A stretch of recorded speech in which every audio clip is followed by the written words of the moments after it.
Good morning out there in streaming world. It is Monday, June the 2nd. I am Manila Chan. That over there is Ted Rall. You are tuned in to the Ted Manila Information Show, TMI Show for short, because we just bring you way too much information. We are live Monday through Friday, 10 a.m. Eastern time. So please be sure to like and follow this show wherever you are catching this content. I hope it catches and spreads like an STD, Ted. Like a virulent one. Like monkeypox. Yeah. Yes. Like an STD at a Puffy's freakout party where Hunter Biden and his bitches are invited. Yes, with lots and lots of baby oil. I think that was Diddy's thing. It's tasty. Gross. So gross. All right. So on today's show, we are going to be talking, obviously, about the Russia-Ukraine stuff. Like, I don't know, some stuff happened this weekend in Siberia. Who knew? Then, of course, we're going to go talk about the Colorado, I guess the FBI is dubbing this a terror attack. We'll give you all the details and the updates on that. Also, this supposed new Iran nuclear deal that the president says he sent, the U.S. president, that is, sent to the Iranians, which to me sounds like another JCPOA, but whatever. And of course, the surprise victory in Poland, where a pro-Trump, I mean, really, that's what he is, the pro-Trump candidate, the right-wing candidate, won the election there, and what this means for the EU. And if you didn't guess, probably not a good sign for the EU. So we'll tell you all about that coming up here. So with that, we're going to try to keep the show under an hour, just FYI, guys, because we should always be doing. We've been aiming for that, but we're getting better at it now. So with that in mind, we're just giving you guys a heads up. So with that, let's head over to the actual news.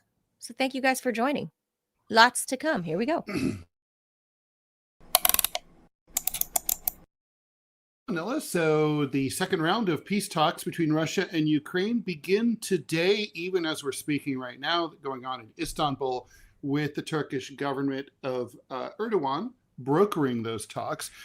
But just before, it looked like both sides are trying to repeat what Kissinger did in 1972 and ahead of the Paris peace talks that were trying to end the Vietnam War, which was to increase the bombing in order to get some advantage at the negotiation table.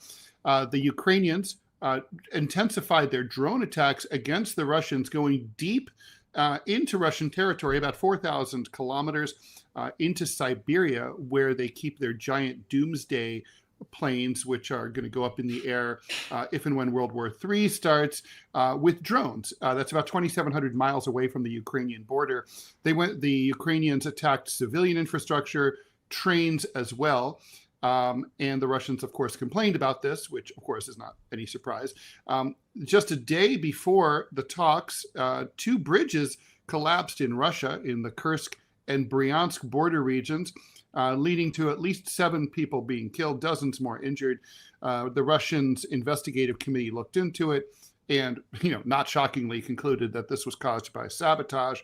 At the same time, the drones went after Siberia in the Murmansk region, up in the Arctic Circle, in the Irkutsk region, and Amur region in the Far East, where everyone looks Asian, although Americans don't know that. In response to the Ukrainian attacks, the Russians retaliated by attacking various defense industry buildings, as well as military assembly points and warehouses. Bloggers in Russia and analysts say that the Ukrainians may be just trying to show the West, I would agree with this analysis, that it can keep fighting and that they're not completely beaten, and obviously to try to shake up the Russian population, although I think at this point it's probably a little late for that.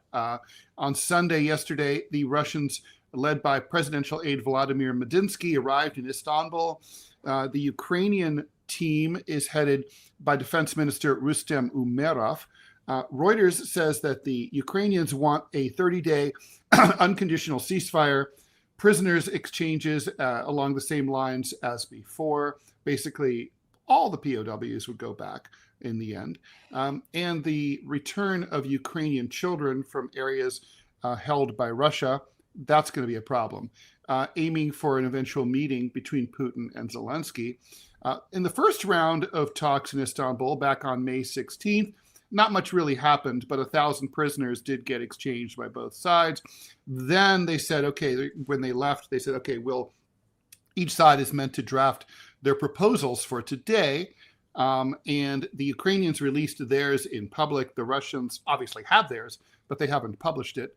Last week, Dmitry Peskov, spokesperson for the Kremlin, clarified that Putin is totally okay with holding high-level direct talks with the Ukrainians, but he first wants to see some tangible progress in the lower-level negotiations that are going now. Also, I think, obviously reasonable. That I would probably feel the same way if I were him.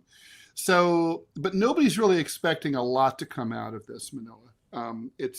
This is sort of, and I got to say, I'm just generally opposed to this idea of like increasing bombing and attacks before peace talks, because all it does is it raises the temperature at a time when you're trying to cool the temperature. You don't want everyone to come in rip shit pissed over like the attacks that they just had over the weekend. You want them to come in like after a period of relative calm and come in and be like, okay, all right, we're going to have to live side by side. We lived side by side before. We're going to have to learn to get along. And, so I don't know. It seems like the Ukrainians are more responsible for raising the temperature here than the Russians by far. And, also I'm really interested to see the Russians are now going to track which Russian traders basically allowed the Ukrainian trucks to be smuggled all the way, carrying those drones all the way up to Siberia. That had to have been done with some Russians who were paid off. And they're going to be found, and it's not going to be pretty for them. Yeah. So I agree with you with the whole assessment of, the timing of this leading up, like 48 hours leading up to these planned second round of lower level peace talks. Who on Russia's side would want something like that? It's obviously, I don't think that the Russian delegation is doing anything different than, as far as the SMO goes. They've just been trudging along. The Ukrainians, on the other hand, they're the ones that want to keep the war going because the grift is completely contingent on a continuation of war. This twat waffle that we're looking at here, he's the guy that's over here being egged on by the European Union. They want to continue the grift while President Trump is the one, and JD Vance also, saying that we need to stop pouring good money after bad. This guy, I don't know where President Trump actually stands anymore in, what he thinks this guy actually is. Zelensky, of course, that's who I'm talking about if you're not able to see the video. But he's over here on air praising the drone attacks, which I can't believe somehow managed to go over 2,000 miles into Russian territory into Siberia. Well, they didn't. The drones don't travel. Sorry. The trucks carrying the drones. Yeah. But that's what I mean. Like, how did they get them there? 2,000 miles. Well, it's hilarious because today analysts like mainstream anti-Russian, NPR types were saying like, oh, Russia's a police state. So it's an amazing achievement. I'm like, I've been to Russia. Russia's not a police state. And they're like, Israel's a police state. Okay. But like checks everywhere. And Russia's, you can travel vast distances in Russia and not be fucked with by the authorities at all. So obviously what happened is it got through the border. Someone was bribery is a thing, right? I mean, everyone can be bribed. And nation states have big money. I mean, can you imagine 10 grand slipped to a border guard? It's going to change his life. So, they looked the other way, or they just whatever, they smuggled it through. It's a big achievement. It's not quite as big an accomplishment as like the pager attacks against Hezbollah that were carried out, by the Mossad, but it's pretty impressive. And, once they got in, I think then it was just like, then the challenge was to launch the drones from the trucks into the airbase in Siberia without being detected at that point. Because, and obviously, I bet the Russians thought we're safe back here because it's thousands of miles away. Siberia from the is buried way east and to the north. I mean, Siberia is actually a word for places that are remote. Like if you go to a restaurant and they put you at a table way far away from the action, you're like, oh, I'm out here in Siberia, right? So literally, Siberia is the OG Siberia. So like it's the original BFE, as it were. And Ted, I should point out my according to my 23andMe, my grandmother was right that our ancestors hailed from Siberia. Oh wow. Wow. I was like a small percentage Siberian. You're hardy stock. You should be live to be 120. Not my particular family. They're the ones that die of everything. God, the Siberians, they're that. I remember seeing like back when I was a kid and during the Cold War, like some documentary about life in a Siberian town. And I never forgot like the babushkas carrying away a block of frozen milk, like from the store, like from a handle. Okay. It was like, you don't need a container because it's its own container. It's a block cubo milk. Right. So, I mean, the thing is so I think that what this is it shows, I'm sure there's going to be some repercussions in the Russian Defense Ministry where they're going to say, look, we've got to up. We can't. It's not enough now to have. They have very impressive anti-drone defenses along the Ukrainian border, but obviously they need it all around and this is true all over all the the borders, all over the world. The Chinese are watching this. The Indians are watching this. The Pakistanis are watching this. So, all over the world, like defense strategists are going to say, everybody's got to have an anti-drone grid around their most sensitive military facilities. Yeah.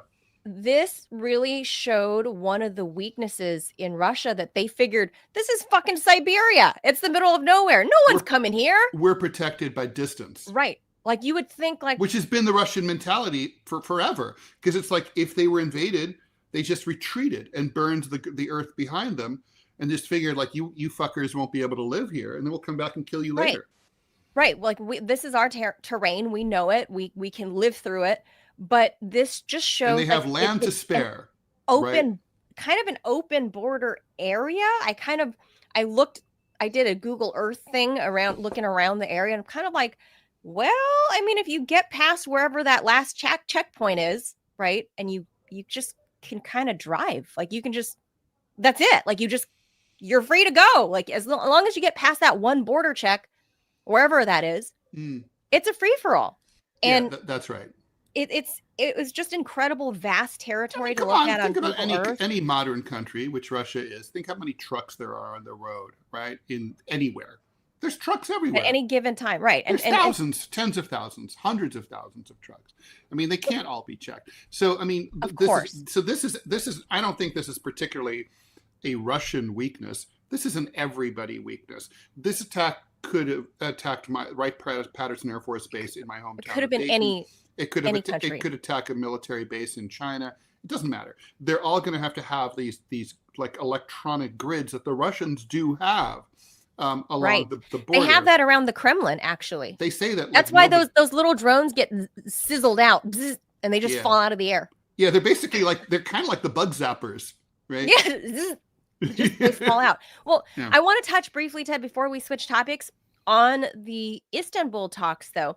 So we already knew from the get-go what the Russians wanted and expected out of any peace talks, right? Which has been the same thing they've been saying for 3 years, which has actually been the same thing they've been saying for the past 15 years about how to prevent a war, right?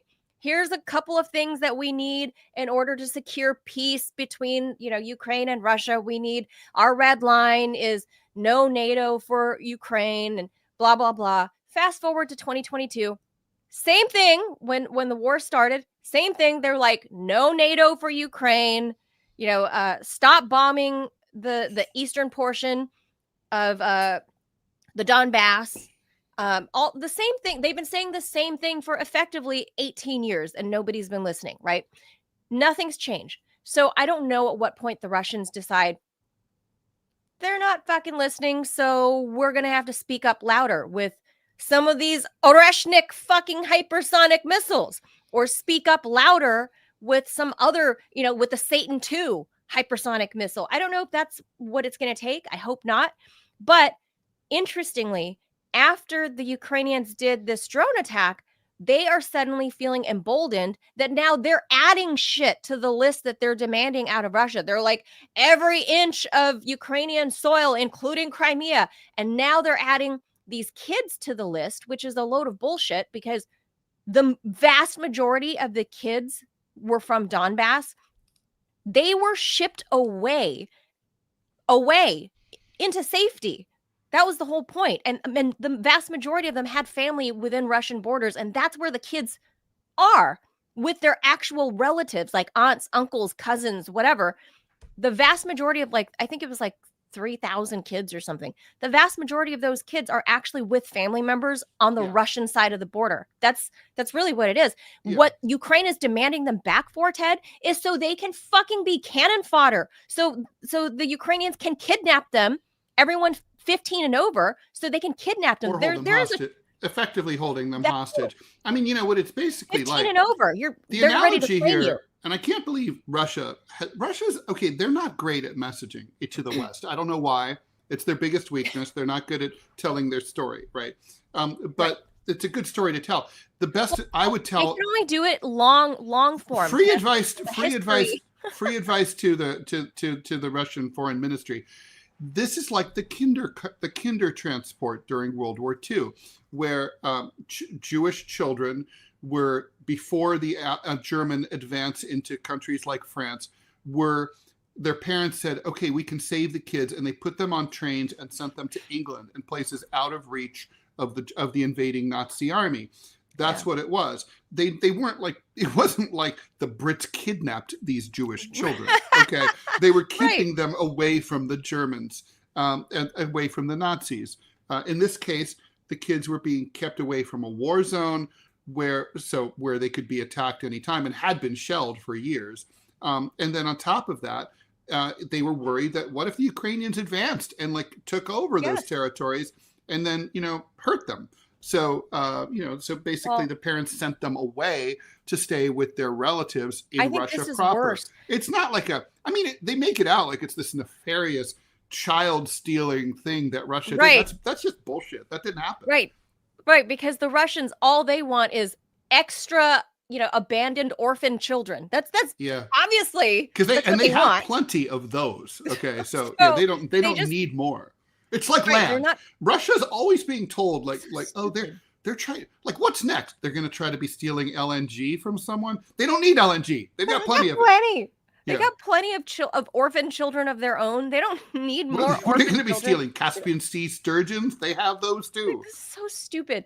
And really, I've been reading reports. We got an ad to get to. Yeah, let's do it. Just go ahead, Robbie, and pop it up, and go ahead, post it until we see it. We have reports that I've seen that say that the Ukrainian recruiters, Ted, should we call them that? The guys that go nab boys out of pizza shops? The recruiters, the Ukrainian military recruiters have a 12-dude minimum every day. Oh my God. That's crazy. So they're kind of like, I'm trying to think of, they're like Jeffrey Epstein. They have a quota. Anyway, let's go here. All right. Still haven't tried 1775 coffee? Now's your shot. The 1775 starter kit just dropped, only 1,000 units. You're getting the bold dark roast that hits harder than a CNN fact check, the smooth medium roast, and the Vitality mushroom coffee for clean energy and laser focus, no crash. All single origin, small batch, toxin free, and mold free. Plus, you're also getting a gold spoon clip because freedom isn't scooped with plastic. A frother strong enough to stir up your coffee and your mother-in-law's political opinions, and a black 1775 tumbler that says, I don't take life advice or caffeine from a woke sea witch. My favorite line. $170 worth of coffee and gear. Yours for $99. This is for the ones who've been watching 1775 blow up on Rumble, wondering if it's actually worth it. Spoiler, it is. Go to 1775coffee.com/studio and grab your starter kit before they're gone. Bold beans, clean fuel, and a morning routine that stands for something just like Rumble does. Start your day with coffee that actually backs what you believe. well, we should keep moving. We have more to talk about, but yeah. Do you, Manila? I guess before we move on, what are you looking to see from these peace talks? I think the Russians are going to come with the same old, and the question is whether they're willing to give anything away. You've got to be willing to give away something. I got to say, denazification, they've got to give away, because you can't micromanage another country unless you're going to actually run their country for them. Even Nazi Germany did not tell Vichy every little thing to do. Vichy did a bunch of their own stuff. It's like, and besides which, this problem will solve itself. As soon as peace is achieved, guess what happens to Zelensky's government? Poof. Oh God. He leaves. He's fighting for his life. That's the whole point. That's why Zelensky's doing this. He's fighting for time. He's just trying to grift more. The longer he stays in, the more money comes in. That's all this is about. He's just trying to increase his retirement package. That's all. Of course, that's what this is. But I honestly just don't believe that the Russians are gonna budge. There's nothing doing there. I think then there won't be any peace. Well, if that's the case. It's Zelensky is the moron that keeps tacking on his ask when he's the losing side. There's that. You can't keep tacking on. No. It's one thing to be steadfast in your original. If this was a real estate transaction, when the seller comes in and the seller is sick of your shit, of your bullshit ask, the seller counters back and says, "This is my final and best. Take it or leave it. Shit or get off the pot." That's the transaction. Or vice versa. The buyer, sometimes if you really want the property. Sometimes the buyer, it's the other way around, where the buyer is taking too much shit from the seller. But in this instance, the buyer is Zelensky. He's trying, right? If he supposedly wants peace, he wants to end the bloodshed. No, he doesn't want peace at all. He doesn't. No, but he Donald says Trump he does. wants peace, and Donald Trump is breathing down Zelensky's neck. That's what this is all about. That's true. This wouldn't we wouldn't be here at all if Trump wasn't president. If Trump applied his real estate transactionary logic to this, he should understand that the Russians have the property. He does understand that. He knows. And they don't need to sell it. Possession is 9/10 of the law, right? The Russians have the property and they don't have to sell. They're not in bankruptcy. They don't need to sell. They'll just keep pushing. Well, yeah, not to mention there's some things that you shouldn't want. I mean, Manila, would you ever want to invade, let's say you were the head of state of a head of state. Would you want to invade another country and then occupy it for years, knowing that there's going to be a guerrilla insurgency campaign against your troops that's constantly grinding you down, and you have to send your young men and women off to go and get killed over there, and that your popularity would drop over time? No. It's a bummer for the Ukrainians. They never should have had. The Donbass never should have been in Ukraine to begin with, and the border wasn't drawn in the right place. This war has reset Crimea the border. Was always Russian. This has reset the border to where it should have been in 1991. Right. So this is wars. They say that violence doesn't solve anything. Quite to the contrary, violence has solved many problems, and this is one of them. All right, let's just keep going here. And this is obviously the big story of the day. Not that the Russia thing is not important. A man with a makeshift flamethrower yelled "Free Palestine" and hurled an incendiary device, aka a Molotov cocktail, into a group of people that had assembled to raise attention for the Israeli hostages still being held in Gaza. 8 people have been injured, some with some pretty severe burns. At least one person's in critical condition. The suspect is Mohamed Sabry Soliman, 45 years old. You might have seen the video where he was shirtless. This is a wild and crazy scene. He's also an illegal immigrant. He overstayed his visa by about 2 months. Anyway, he's been booked into Boulder County Jail. No, 2 years. I thought it was 2023. I thought 2023. Anyway, no. Boulder County. I thought he had expired 2 months ago. Anyway, we'll see. No, 2023. Boulder County. He's in the jail, obviously, where such people go. The burst of violence at the Pearl Street Pedestrian Mall, which is a 4-block part of downtown Boulder, went down on the beginning of the Jewish holiday of Shavuot, which is marked with the reading of the Torah. And barely a week after a man who also yelled Free Palestine was charged with fatally shooting 2 Israeli embassy staffers outside of a Jewish museum in D.C., Benjamin Netanyahu said that he, his wife, and all of Israel were praying for a full recovery, wounded in the vicious terror attack. This attack, he said, was aimed against peaceful people who wished to express their solidarity with the hostages held by Hamas. That part's all true. Simply because they were Jews, Netanyahu's making that part up. He does not know that at all. Maybe that's true, but we don't know. Alex Osante of San Diego was key witness, and he captured the video. He was eating lunch at a restaurant outside the pedestrian mall when he heard the bottle break on the ground with the Molotov cocktail, a boom as it exploded, followed by people yelling and screaming. In his video, people were seen pouring water on a woman lying on the ground. A man who later identified himself as an Israeli ran up to the video guy asking for some water to help. After the attack, the suspect went behind some bushes and then reemerged and threw a Molotov cocktail again, but then apparently brilliantly caught himself on fire, genius, as he threw it. So then he ripped off his burning shirt, which is why we've seen him, shirtless in the video. And what appeared to be... I thought he was just flexing. Well, yeah, I mean, even I have a better bod than that. Anyway, the man dropped to the ground and was arrested without any apparent resistance. As people tried to help the woman on the ground, another lady who appeared to be a participant in the event yelled out to others out of the camera's view, pointing out that this group doesn't talk about the Israeli government one way or the other, but only about the hostages. Also, there was some complaining on the video where people were yelling at the cops to act quicker, and the cops were saying, well, we can't go there because he has a Molotov cocktail.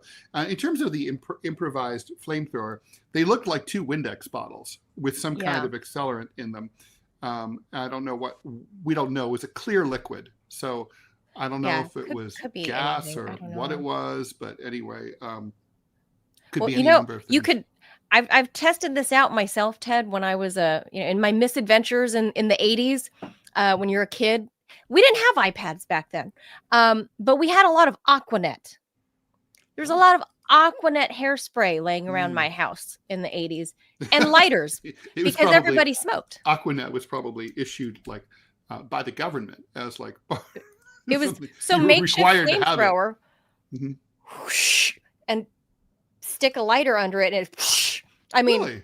That, oh yeah, potent my old friend Robert, who I know listens to the show and out there. Hello, Robert, is out there in Pittsburgh. Hello, Pittsburgh. And he used to light his farts on fire. That's real? Yeah, and he burned his ass so bad. Thank God I wasn't around for that. Why are you telling on him if he's watching? So anyway, because he knows, he's proud. Oh my God, I always thought that was like a South Park joke, but anyway, no, that's a real thing. Yeah. So I don't know what the dude actually had, but I will tell you it's relatively easy to make your own at-home flamethrower because literally all you need is a hairspray can and a lighter. But I stopped playing with fire that way when I was in a child in the 80s. But anyway, I know producer Robbie has some thoughts because, like we said, it is. By mainstream media standards, they are not pointing out the fact that this dude is a visa overstay. So theoretically, he's a visa overstay. That's he is.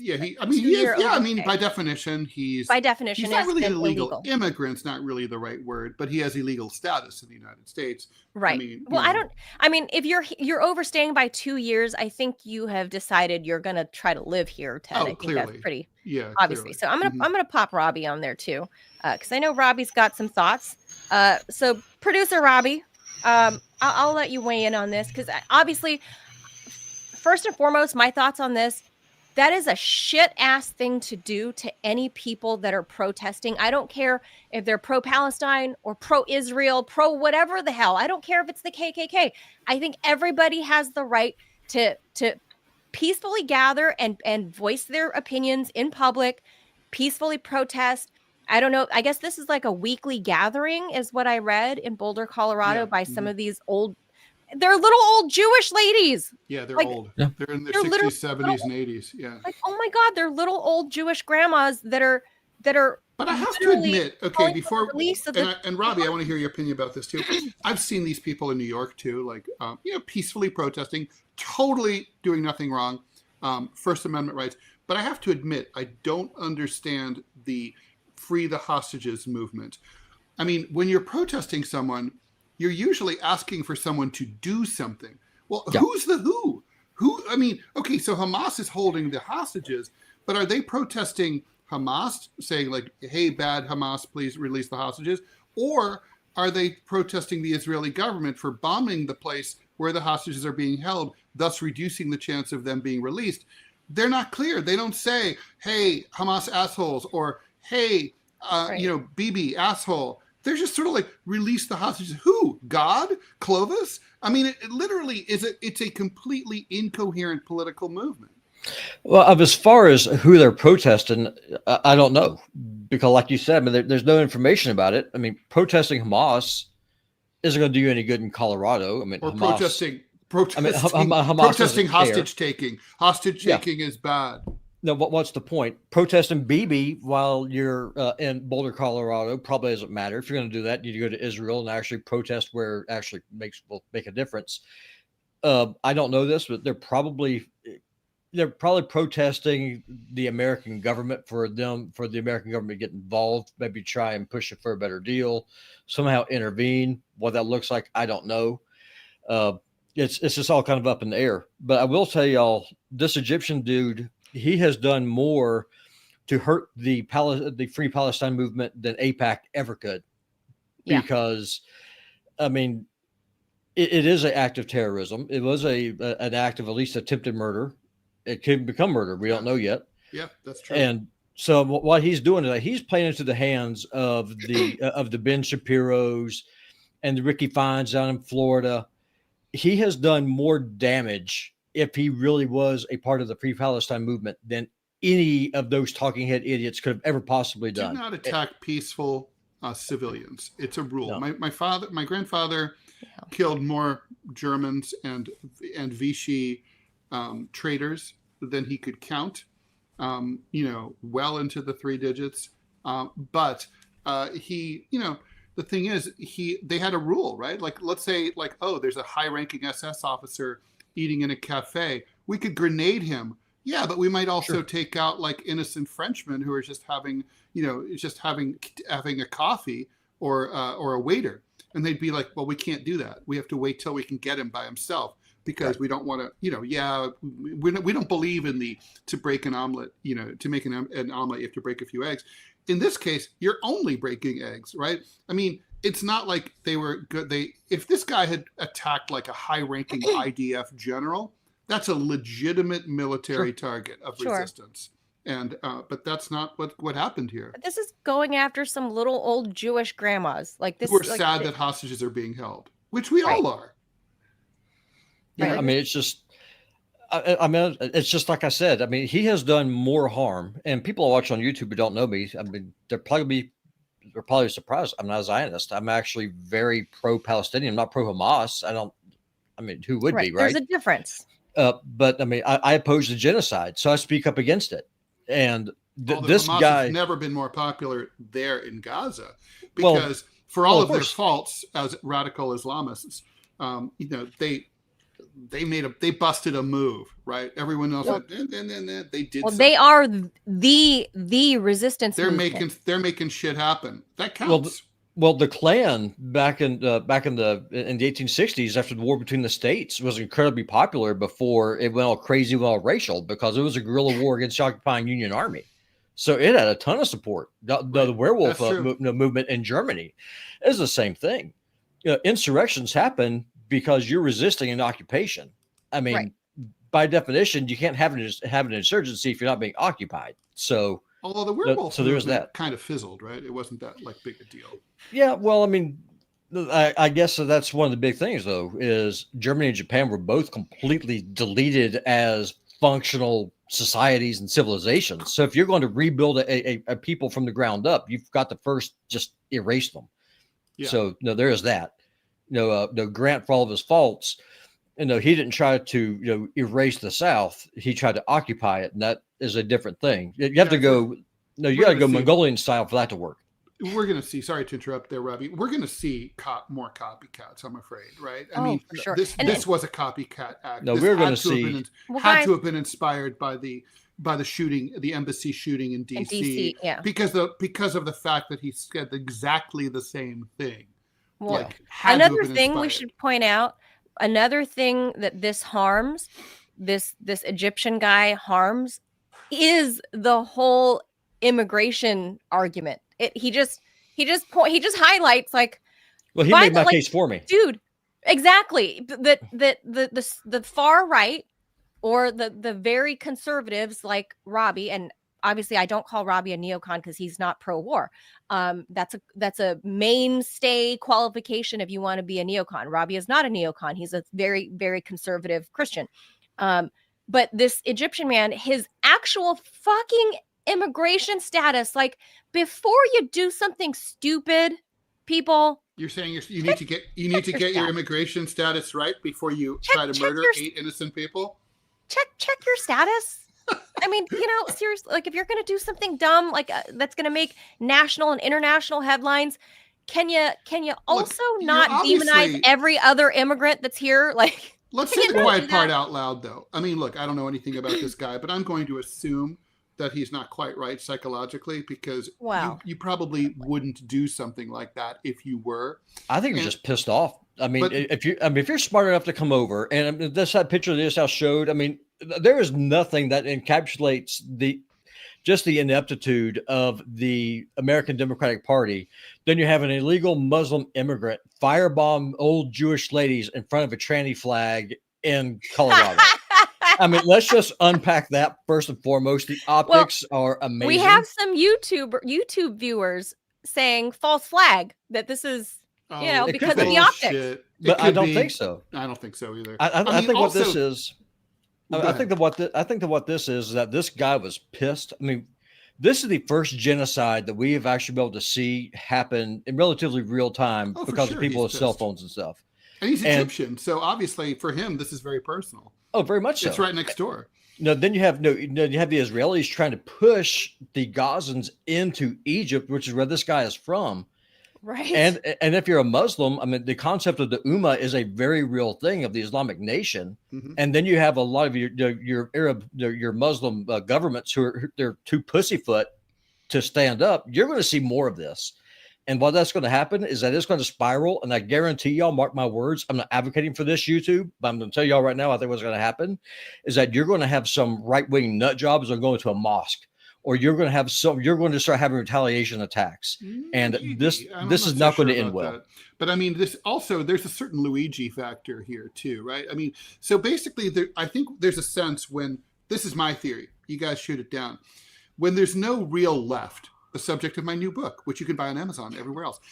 When there's no real left, or forget about the left, when there's no real resistance to injustice and wrongdoing, like we're seeing going on in Gaza, when the Democratic Party and the Republican Party are equally useless, then individuals start to self-radicalize and feel like, well, I've got to take care of this myself.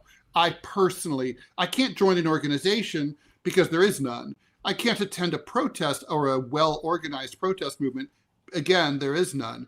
So I'll do what I can. And they start to, some people who are just psychologically weak, other people who are not psychologically weak, but they tell themselves, I got to bust a move. I've got to do it.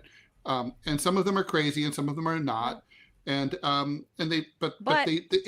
sort of like what we saw during the Vietnam War, when the real protest movement sort of splintered in 1969, 1970, and then Weather Underground people be thinking, oh, there's only 500 of us, but we can personally start a revolution. They started robbing banks and holding up, armored cars and blowing up draft offices. They couldn't start a revolution with 500 people. But the point is that, like, they were desperate and they were so pissed off about the Vietnam War, and they hated the capitalist system so much that they just were driven insane.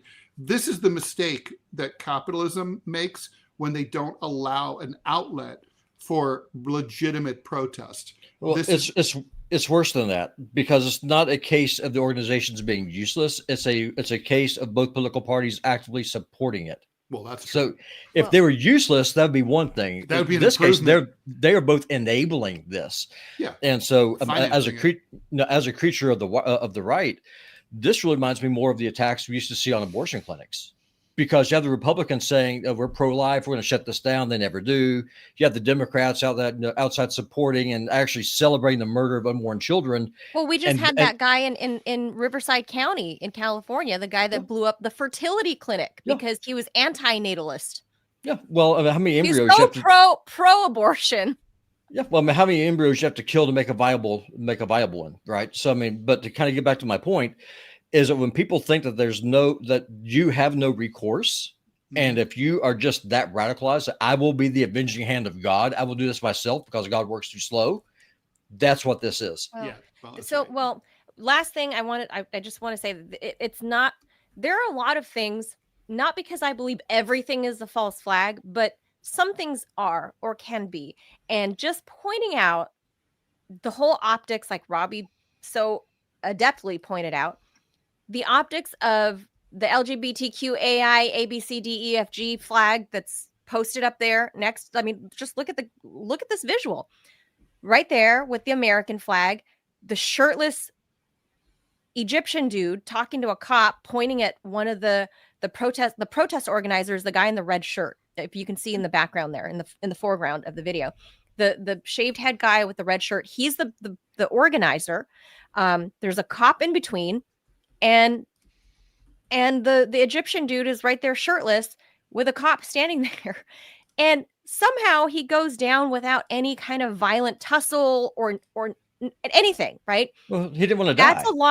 That's a lot. I mean, but here's the thing. If he is mentally unwell, as we can probably safely presume he is, if he's not all there, if all the marbles aren't there, then how easy would it be to have somebody, a Mossad person, a Mossad agent, kind of get into his head, get into his ear, to have somebody that's not all there commit this horrible act of violence against some little old Jewish grannies. That's not impossible. You don't need Mossad or CIA to do that. All you got to do is have a cell phone and log on to TikTok or Instagram and look at the footage coming through of murdered babies killed by Israeli bombs paid for by the American taxpayer. And then you see these people out here saying, free the Israeli hostages, while ignoring a genocide that's going on.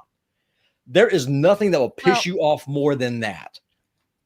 So there's a lot. I mean, obviously I've seen a lot of that myself too, but I'm not going to go out there and firebomb people. I'm not going to Molotov cocktail people. So what I'm saying is it's not entirely impossible to think. I mean, look at the whole Gretchen Whitmer attempted kidnapping. The FBI went and egged on a mentally deficient man that literally like lived in the basement of a Mexican restaurant, right? Like a man that had like a 2-digit IQ. Seriously. I mean, he really wasn't all there. The FBI egged him on to try to go kidnap Gretchen Whitmer, which never, the kidnapping that never happened. It is not, if the FBI does never this, would have happened is really the point here. Right. Yeah. The FBI does it. There's no reason to think that Mossad, probably one of the most nefarious, shadowy groups in the world, that they don't have agents out there actively pushing people to do things to work against, the very thing that they don't want. And they don't want peace in Gaza. That's the point. Well, this dude had enough marbles to come to a foreign country, get a visa, stay, and then somehow live for 2 years. I mean, there's something on upstairs. The dude's not retarded. So there is something there. I don't know. I mean, I could be completely wrong, but I think we don't know. We don't know about him yet. That's the thing. Is he's 100%. We'll find out. They just got his mugshot, just like right now. Like there was a flash across the screen that showed me that they arraigned him, or he's not even arraigned. He just had he's been booked formally. Yeah. So yeah, I mean, it's funny. I mean, I think it's possible to have two thoughts in one's brain at the same time. One is that hostage taking is evil and wrong, and that Hamas ought not to have taken the hostages. And frankly, I'm not really sure what. It's not like it's really prevented the Israelis from going crazy in Gaza. So I don't know what the point really was of taking them in the first place.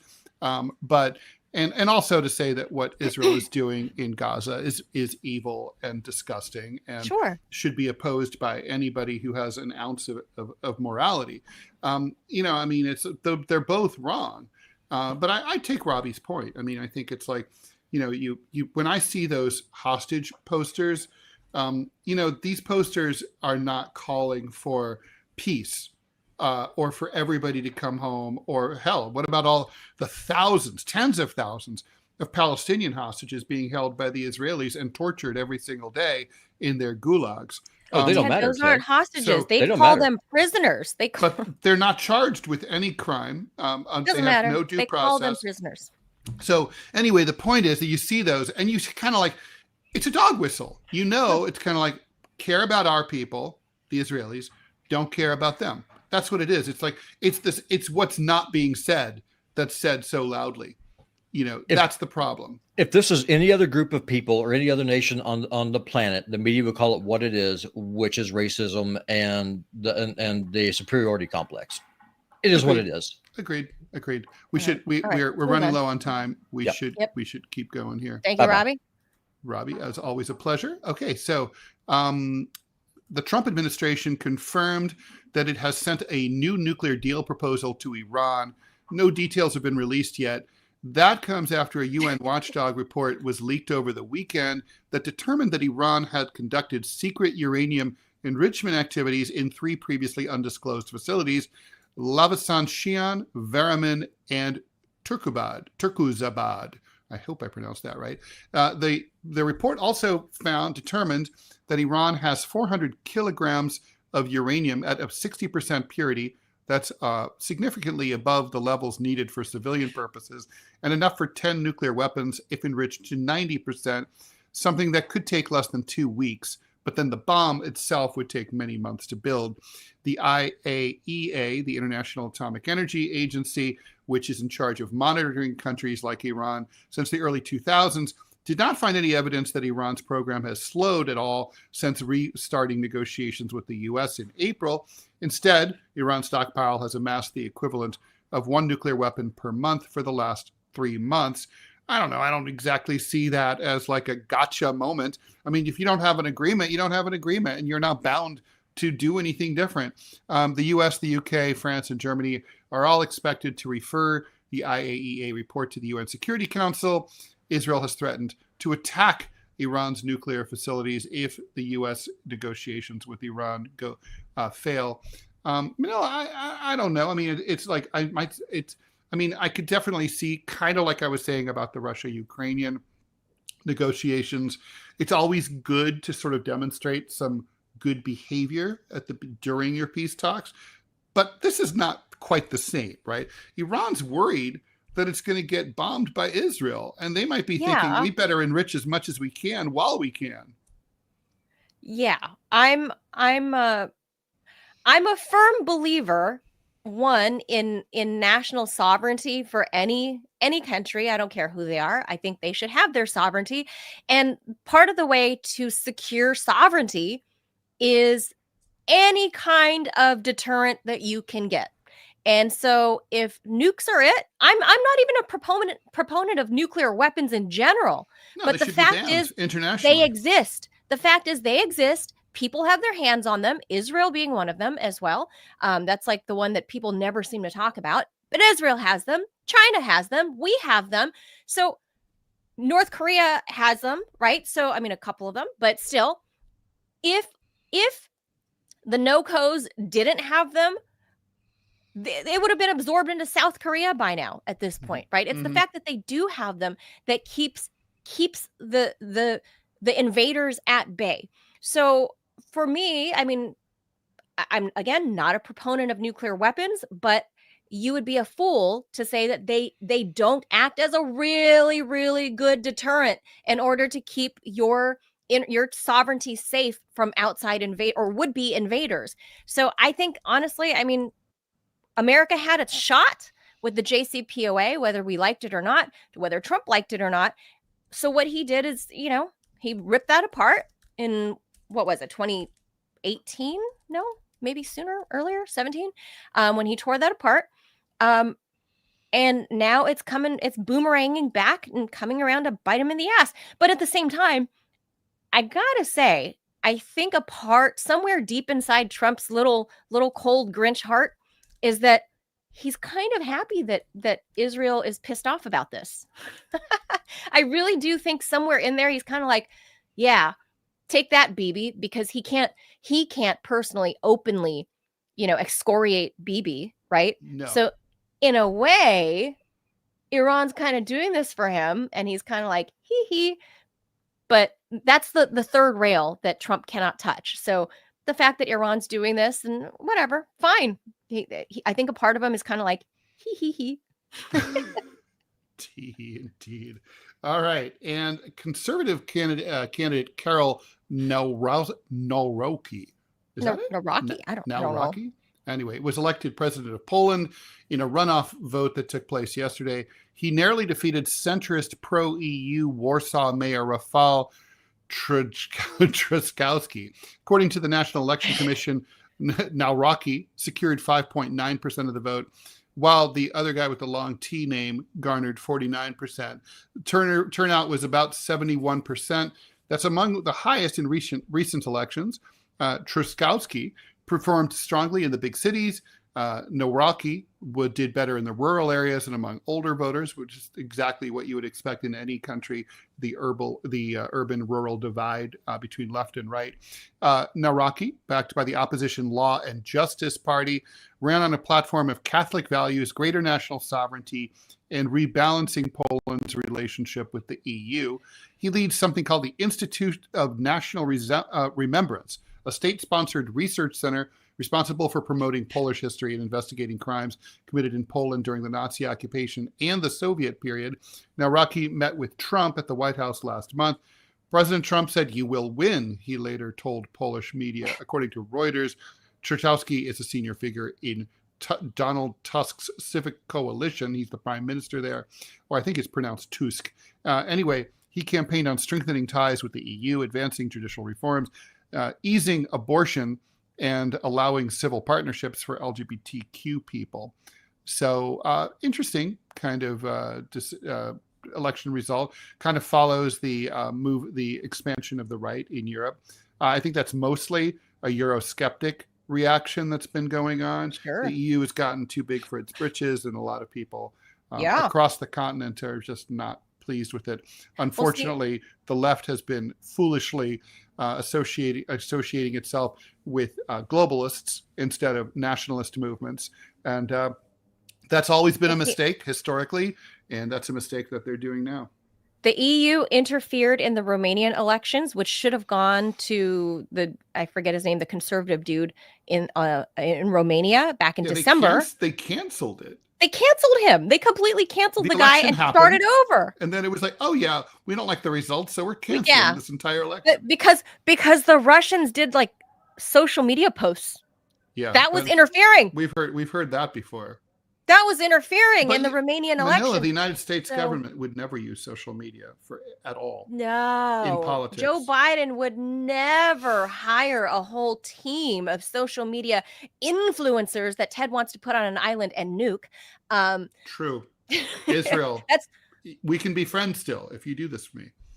That is like Ted's one violent wish is to gather up all the influencers. Yeah, put them on an island and blow them up. I want to watch it Epstein on high Island. resolution camera. Yeah, let me see that. So this guy, the only thing is, I think the rest of the EU would have loved to interfere here too, but Poland is very different than Romania, right? I mean, there are more eyes here. There are more international viewers on the ground. They just couldn't get away with doing the shit that they pulled in Romania. They couldn't get away with that shit here in Poland, or else they would have. I think they would have tried for sure. But this conservative guy, it spells bad news for the European Union, which I think it's been a test. It had its heyday and it's long and over. And I think the EU, their days are numbered. I really think by the time my son is an adult, the EU will kind of either cease to exist or in effect, not just be a feckless group of assemblage of like 20 nations. There's going to be there's going to be some separations from a couple of places like we saw with the Brexit. I think there's going to be more of that happening. And I think before this century is over, I think the EU will be no more, because it's shown to obviously remove countries' sovereignty and their ability for them to do things as they see fit for their own individual state. And Poland, for example, is very different than Romania. Poland's needs are very different than Romania. And you look at all the different little small countries.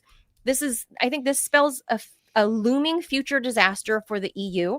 And I guess good for Poland, I guess, because I know they have a very conservative culture for the most part. And this Rafal Trzaskowski guy, he is very, very pro-EU, very, very, if he was an American, he'd be Hillary Clinton. He's like grifting on the rainbow flag, grifting on all of the stuff that Hillary Clinton was talking about in 2016. He's like the male her. And Poland rejected it. They don't want that. They have a very, very Catholic society. And however, I think the ironic thing is, if this Trzaskowski guy, if he had won, the fact that he wanted to do the whole let's do a deep dive into the whole Soviet era, or no, the whole World War II era and Nazi stuff, I think he would have accidentally realized, oh, Russia is our friend. They actually helped us because the Nazis were killing all of our Jews.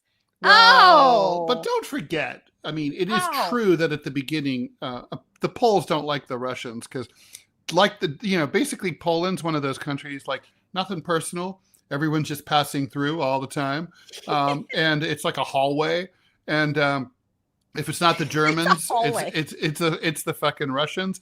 And at the beginning of World War II, Russia and Nazi Germany signed the Ribbentrop-Molotov pact, which secretly partitioned Poland.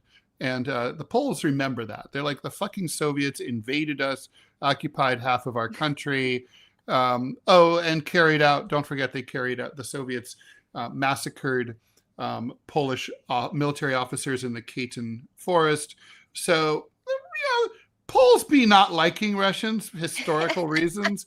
I get that. So on the other hand, it's also true that like the Poles were kind of stupid about this, not to recognize that their bigger problem was the Germans, and that if they and the Russians had said, let us in to kick the Germans' asses and we'll leave. But they're, because of historical reasons, the Poles didn't trust them. And I kind of understand that, but it was a foolish move. Belgium made the same decision. Like, the Maginot Line was supposed to be extended along the Belgian-French border. And the Belgians said, hey, if you treat us that way, we're going to think that you're treating us as an enemy, but we're allies. So the French said, okay, we won't do that. But then you've got to promise, because you have a wussy army, that like, if the Germans invade, you'll let us in there to kick the Germans' ass. And they're like, yeah. And then unfortunately, between that two period, the Belgian government changed and became sort of like a stupid government. And then the Germans invaded, and they didn't let the French, the Belgians didn't let the French in to help them. And we all know what happened after that, 1940, and France fell also. And then the French are always like, fucking Belgians, assholes. So. Yeah, well, that's history, and this is about to become history right now. Robbie, do we have any last word from any sponsors? We do. Oh, we got to do one more word from a sponsor. Please put it up, and I'll read Robbie's it. Gonna put that up, but we'll get out of here. No time to talk about the French smoking ban, I think. Although that'll be maybe a fun Friday topic. Yeah. I'm pro smoking. Oh, well, I'm anti-smoking. It's disgusting.